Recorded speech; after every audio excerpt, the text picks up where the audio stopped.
નમસ્કાર, હું છું પ્રિયા અને તમે જોઈ રહ્યા છો જનતા કી જાણકારી ન્યૂઝ। નજર કરીએ આજના સમાચાર ઉપર। જેતપુરમાં મૈત્રી કરારના વિવાદમાં યુવકની હત્યા, મુખ્ય આરોપી સહિત 2 ઝડપાયા। રાજકોટ જિલ્લાના જેતપુરમાં મૈત્રી કરારના સંબંધોને લઈને થયેલી અદાવતમાં 35 વર્ષીય કમલેશ વાઘેલાની છરીના ઘા ઝીંકી હત્યા કરવાના કેસમાં જેતપુર સિટી પોલીસે ગણતરીના કલાકોમાં મુખ્ય આરોપી જયંત ઉર્ફે જયન વાઘેલા અને તેના સાથીદાર ધ્રુવ નૈયાની ધરપકડ કરી છે। પ્રાથમિક તપાસ મુજબ કમલેશ આરોપીની માતા સાથે મૈત્રી કરારથી રહેતો હોવાથી મનદુખ રાખી જયંત રાજકોટથી જેતપુર આવ્યો હતો। બંને આરોપીઓએ અગાઉથી વિસ્તારની રેકી કરીને કમલેશ પર જાહેરમાં હુમલો કર્યો હતો, જેમાં ગંભીર ઇજાઓના કારણે તેનું મોત થયું હતું।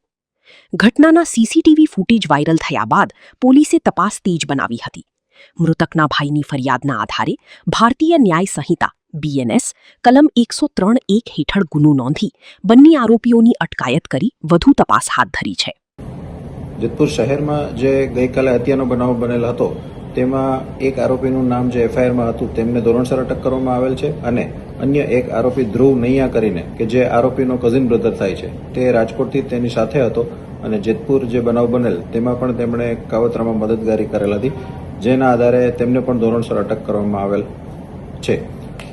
આરોપી અને મરણ જનાર બંનેનો સંબંધ એ રીતના હતો કે જે આરોપીની માતા છે એ મરણ જનાર સાથે મૈત્રી કરારથી રહેતી હતી અને આરોપીનો ફાધર છે એ 10 વર્ષ પહેલા ગુજરી જતા તેની માતા છે એ અન્ય જે ઈસમ સાથે જેતપુર મુકામે રહેવા। શું નામ ભાઈ તમારું? મારું નામ કપિલ અર્જુનભાઈ વાઘેલા। કપિલભાઈ, શું બનાવ ભાઈ?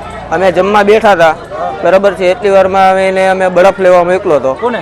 કમલેશભાઈ અરવિંદભાઈ વાઘેલાને, બરાબર છે, મારા મોટો ભાઈ છે, હું એને નાનો ભાઈ છે, ને અમે જમવાની તૈયારી કરતા હતા, જમવા જ બેઠા હતા, છાસ ને બધું લેવા જતા હતા, બરાબર છે સાહેબ।